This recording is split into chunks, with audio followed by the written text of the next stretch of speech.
Hello everyone, welcome to my YouTube channel building engineers adda official. So builder qualification ASME section 9 के according किस तरीके से करते हैं, बिल्डर क्वालिफिकेशन को किस तरीके से देखा जाए। तो आज के इस वीडियो में हम डिस्कस करेंगे बिल्डर क्वालिफिकेशन के बारे में, जो एएसएमई सेक्शन 9 है और 2023 एडिशन जो लेटेस्ट एडिशन है सेक्शन 9 का, वो है 2023। तो इसके अकॉर्डिंग बिल्डर को किस तरीके से क्वालिफाई किया जाए, तो हम एक सीरीज स्टार्ट कर रहे हैं जिसका नाम है बिल्डर क्वालिफिकेशन 02 हीरो सीरीज़, जिसमें हम कम्प्लीटली डिस्कस करने वाले हैं जीरो से लेकर एडवांस चीज़ें, जिससे हम एज ए इंजीनियर बिल्डर को किस तरीके से क्वालिफाई करेंगे। और उसमें हम कुछ 7 से 8 वीडियो बनाएंगे और उसमें हम सारी चीज़ों को कवर करेंगे कि बिल्डर को क्वालिफाई करने के क्या क्या तरीके हैं। और उसमें आप देखेंगे, सबसे पहले तो आप देखेंगे कि इंट्रोडक्शन मैं डिस्कस करेंगे, एक इंट्रोडक्शन वीडियो रहेगा। तो उसमें हम डिस्कस करेंगे कि बिल्डर क्वालिफिकेशन के लिए सैंपल किस तरीके से लिया जाए, किस तरीके से शुरुआत की जाए, बिल्डर को क्वालिफिकेशन क्यों करना ज़रूरी होता है, और जो बिल्डर है उसके लिए टेस्ट कूपन है वो किस तरीके से प्रिपेयर किया जाए, और टेस्ट कूपन का साइज़ क्या रहेगा, किस पोजीशन में बिल्डिंग करनी चाहिए बिल्डर को। और उसके बाद आप देखेंगे नेक्स्ट सेगमेंट जिसका नाम है essential variables for builder qualification. So builder qualification के लिए एसेंशियल वेरिएबल्स कौन से होते हैं, और एएसएमई सेक्शन 9 में कौन से क्लॉज में दिए हुए हैं और उनका क्या मीनिंग है बिल्डर क्वालिफिकेशन के लिए। एसेंशियल वेरिएबल्स का बिल्डर क्वालिफिकेशन पर क्या फ़र्क पड़ता है, तो ये सारी चीज़ें हम डिस्कस करेंगे इस वीडियो में। और देन आप देखेंगे कि जो किसी बिल्डर ने कोई टेस्ट कूपन बिल्ड किया, तो उसमें से मैकेनिकल टेस्टिंग के लिए स्पेसिमेन को किस तरीके से ड्रॉ करना है, नंबर ऑफ़ सैंपल आपको कितने चाहिए। तो ये सारी चीज़ें हम इस सीरीज़ में डिस्कस करेंगे। और उसके बाद आप देखेंगे कि जो बिल्डर है उसको किस तरीके से क्वालिफाई किया जाए, क्वालिफाई करने के क्या क्या मेथड्स हैं, किस किस तरीके की टेस्टिंग्स हैं जिनके बेसिस पर बिल्डर को हम क्वालिफाई कर सकते हैं, जैसे मैकेनिकल टेस्टिंग हो गया और एनईटी टेस्टिंग हो गया। सो हम देखेंगे कि क्या क्या हमारे पास एनईटी टेस्टिंग के मेथड्स हैं और कौन से मैकेनिकल हमें टेस्ट चाहिए और कितने टेस्ट चाहिए होंगे एएसएमई सेक्शन 9 के अकॉर्डिंग। और इसके बाद आप देखेंगे नेक्स्ट जिसको हम डिस्कस करेंगे इस सीरीज़ में, वो है बिल्डर का सर्टिफिकेट हमें किस तरीके से बनाना है। सो आपने सारी चीज़ें टेस्टें वगैरह करा ली हैं, सैंपल को ड्रॉ भी कर लिया है। और उसके बाद आती है कि अगर टेस्टिंग में अगर आपका बिल्डर क्वालिफाई हो जाता है, तो उसके बाद नंबर आता है कि बिल्डर का सर्टिफिकेट बनाया जाए। तो बिल्डर का सर्टिफिकेट किस तरीके से बनाया जाए और किस तरीके से उसको राइट किया जाए, और बिल्डर का सर्टिफिकेट एएसएमई सेक्शन 9 में किधर दिया गया है, उसका फॉर्मेट कहाँ दिया गया है, किस फॉर्मेट में हम उसको राइट करें, और मैकेनिकल टेस्टिंग या फिर एनईटी टेस्टिंग के जो रिजल्ट्स हैं उसको किस तरीके से रिव्यू करेंगे, और एक्सेप्टेंस क्राइटेरिया आपको किधर मिलेगा। और उसके बाद आप देखेंगे नेक्स्ट सेगमेंट जो इस सीरीज़ में रहेगा, वो है कि बिल्डर क्वालिफाई होने के बाद एक्सपायर कब होते हैं, या फिर कोई भी बिल्डर एक्सपायर हो गया है उसकी क्वालिफिकेशन, तो उसका सर्टिफिकेट को कैसे रिन्यू किया जाए। बिल्डर एक्सपायर्ड बिल्डर है कोई, तो उसको रिन्यू कैसे किया जाएगा। तो ये सारी चीज़ें हैं जो हम बिल्डर क्वालिफिकेशन 02 हीरो सीरीज़ में डिस्कस करेंगे। तो ये सीरीज़ बहुत ही इम्पोर्टेंट होने वाली है उन लोगों के लिए जो फैब्रिकेशन लाइन में वर्क करते हैं, और उनका रोल अगर बिल्डिंग इंजीनियर है, क्वालिटी इंजीनियर है या फिर प्रोडक्शन इंजीनियर है, तो आपकी इनमें से कोई भी प्रोफाइल है तो आपके लिए ये बहुत ही इम्पोर्टेंट होने वाली है सीरीज़, जिसको आपको सारे वीडियोस प्रॉपरली अगर आप देखते हैं, तो एक बिल्डर को क्वालिफाई किस तरीके से किया जाए तो वो सारी चीज़ें आप सीख सकते हैं और ईजिली वेल्डर का सर्टिफिकेट प्रिपेयर कर सकते हैं। सबसे पहले हम जनरल चीज़ें देखते हैं कि वेल्डर क्वालिफिकेशन हमें रिक्वायर्ड क्यों होती है। QW301.1 ASME सेक्शन 9 में ये क्लॉज है जिसके अकॉर्डिंग एक वेल्डर को क्वालिफाई करना ज़रूरी होता है जॉब पर वेल्डिंग करने से पहले, क्योंकि हम पहले उसकी एबिलिटी को चेक करते हैं, वेल्डर की एबिलिटी है कि नहीं टू मेक साउंड वेल्ड्स। हमें सबसे पहले किसी भी वेल्डर को जॉब पर वेल्डिंग कराने से पहले उसकी एबिलिटी को चेक करना है कि वो साउंड वेल्ड प्रिपेयर कर सकता है या नहीं। मींस वो इस तरह के जॉइंट को वेल्ड कर सकता है नहीं जिसमें आपके डिफेक्ट्स ना आए। तो बेसिक पर्पज़ है कि उसकी एबिलिटी को चेक करना है कि वेल्डर है वो साउंड वेल्डिंग कर सकता है या नहीं। या फिर आसान भाषा में हम इसको और समझना चाहें तो हम इस तरीके से देख सकते हैं कि जैसे अगर आप वेल्डिंग इंजीनियर हैं तो आपको सबसे पहले कंपनी जज करती है, आपका इंटरव्यू लेती है, आपकी जो बेसिक क्वालिफ़िकेशन है, इंजीनियरिंग डिग्री है वो देखी जाती है, प्लस आपका इंटरव्यू लिया जाता है और आपका एक्सपीरियंस क्या है।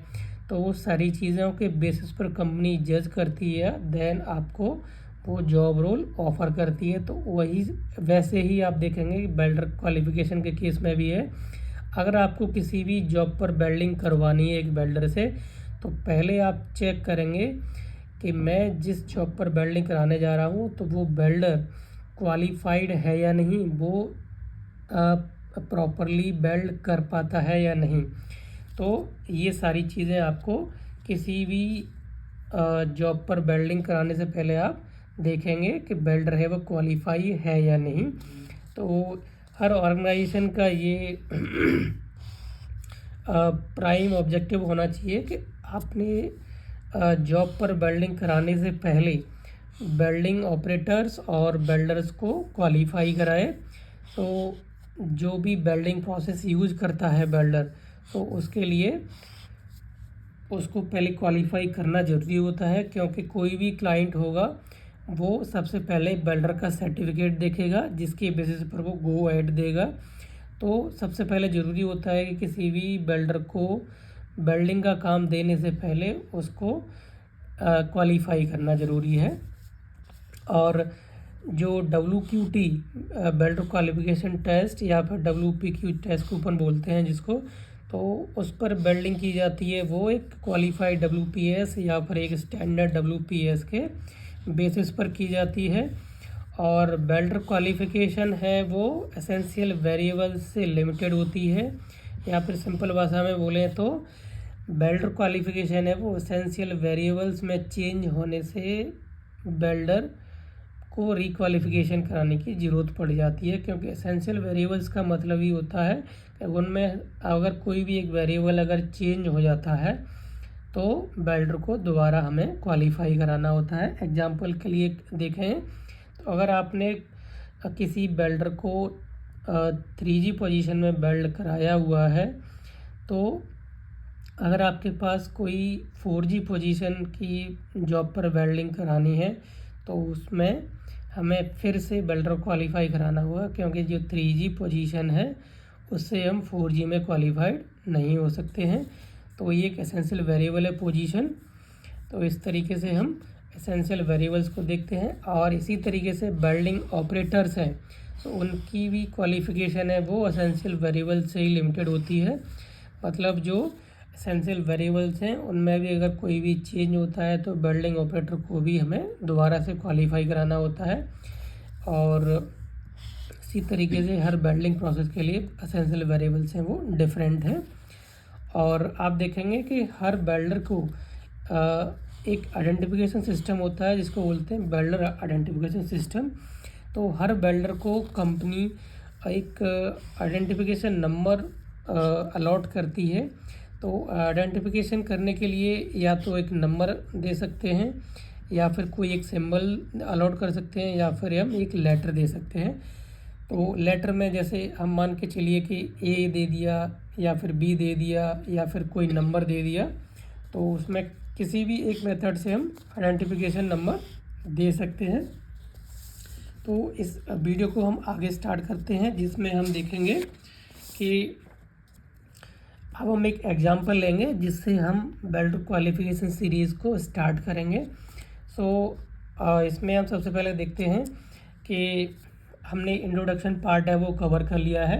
देन नेक्स्ट पार्ट आता है कि अगर किसी भी बेल्टर को क्वालिफाई कराना होता है तो हमें एक टेस्ट कूपन बनाना होता है। तो टेस्ट कूपन का हम साइज़ क्या रखें और टेस्ट कूपन को किस तरीके से प्रिपेयर करना है, तो वो सारी चीज़ें हम डिस्कस करेंगे। हमने एक एग्जांपल लिया हुआ है जिसमें हमने एक बेल्डर को सेलेक्ट किया और वो ग्रुप जॉइंट पर बेल्डिंग कराएंगे उससे हम, और बेल्डिंग प्रोसेस है वो हमने SMAW सेलेक्ट की है। और प्लेट का टेस्ट कूपन है जिसका थिकनेस है वो 20 mm है, और जो टाइप ऑफ जॉइंट है वो बट जॉइंट है। मटेरियल इसका है SA516 ग्रेड 60, जो एक कार्बन स्टील मटेरियल होता है। और बेल्डिंग पोजीशन रहेगी वो रहेगी 3G, और बेल्डिंग इलेक्ट्रोड इसके लिए यूज़ करेंगे हम E7018 का इलेक्ट्रोड यूज़ करेंगे। इस एग्जांपल को हम समझते हैं। सबसे पहले आप देखेंगे कि सैंपल का साइज़ क्या लिया जाए। सैंपल का साइज़ डिपेंड करता है कि आपको नंबर ऑफ टेस्ट कितने चाहिए होंगे। आप देखेंगे कि बीच में आपको ये बेल्डिंग दिखाई दे रही है। हम सबसे पहले देखोगे तो एक टेस्ट कूपन ये है, और 150 इसकी चौड़ाई है, और 350 या फिर 300 आप लंबाई ले सकते हैं। 2 कूपन रहेंगे, 150 विड्थ और 300 लॉन्ग। इसके 2 टेस्ट कूपन रहेंगे, एक टेस्ट कूपन ये हो गया और दूसरा टेस्ट कूपन ये हो गया। और इसमें हमने देखा कि ये एक हम बट जॉइंट पर हम बेल्टर को क्वालिफाई कराएंगे। तो इसमें क्या करेंगे, हम बेवल एज प्रिपेयर करेंगे। बेवल एज आपको इस तरीके से प्रिपेयर करनी होती है जैसा कि हमने ऊपर फिगर में देखा है। तो यहाँ पर आप देखेंगे दोनों प्लेट्स हैं, एक प्लेट ये है और एक प्लेट आपको इस तरीके से दिख रही है। तो यहाँ पर जो बेवल एज है वो दोनों तरफ से प्रिपेयर किया गया है। इस प्लेट में भी प्रिपेयर किया गया है, एक प्लेट ये वाली है और एक प्लेट ये वाली है। हम इन दोनों में हमने अप्रॉक्सीमेटली 30 डिग्री का बेवल एज रेडी किया है। बेवल एंगल है वो हमने 30 डिग्री रखा है, 30 डिग्री रखा है। और इस तरीके से हमने सैंपल में बेवल एज प्रिपेयर कर लिया। और सैंपल का जो साइज़ है वो हमने 150 बाई 300 लॉन्ग, सैंपल का साइज़ रहेगा वो 150 बाई 300 लॉन्ग के 2 टेस्ट कूपन लेंगे, और दोनों में इस तरीके से बेवल एज को रेडी किया जाएगा। और जो रूट गैप रखेंगे वो लगभग हम 2 से 3 mm का रूट गैप रखेंगे, और रूट फेस हम 0 भी रख सकते हैं और 1 mm या फिर 1.5 mm तक रख सकते हैं, क्योंकि जितना ज़्यादा रूट गैप रखोगे उतना ही रूट रन को पेनिट्रेट कराने में प्रॉब्लम होगी। रूट फेस को हम मिनिमम रखेंगे। तो एक तरफ देखा कि आपने 20 mm का ये टेस्ट कूपन है। तो इसके अकॉर्डिंग हम सैंपल का साइज़ क्या लिया वो हमने डिस्कस किया इस वीडियो में। और सैंपल को हमने किस तरीके से प्रिपेयर किया, ग्रूव एंगल हमने कितना लिया है, और इसके साथ साथ बेल्डिंग की जो पोजीशन रहेगी वो 3G है। बेल्डिंग इलेक्ट्रोड E708 का हमने चूज़ किया है। दैन मटेरियल है वो SA516 ग्रेड 70 का है, जो एक कार्बन स्टील मटेरियल है या फिर MS कह सकते हैं इसको। और ये एक बट जॉइंट है, बेल्डिंग प्रोसेस है वो SMAW लिया है। तो इसके बाद हम नेक्स्ट वीडियो है जिसमें हम डिस्कस करेंगे कि बेल्डर के लिए अगर कोई भी बेल्डिंग इलेक्ट्रोड है यूज़ करने से पहले उसको बेकिंग किस तरीके से करेंगे, और इसके बाद जो सारी चीज़ें हैं एसेंशियल वेरिएबल्स क्या क्या रहेंगे, और एसेंशियल वेरिएबल्स का बिल्डर क्वालिफिकेशन पर क्या फ़र्क पड़ता है, और बाकी की जो रेस्ट सीरीज़ है उसमें हम बची हुई चीज़ें देखेंगे जो बिल्डर क्वालिफिकेशन से रिलेटेड हैं। सो ये बिल्डर क्वालिफिकेशन का 0 to हीरो सीरीज़ का ये वीडियो 1 है। सो आज की वीडियो में इतना ही गाइस, नेक्स्ट वीडियो मिलते हैं। Thank you guys.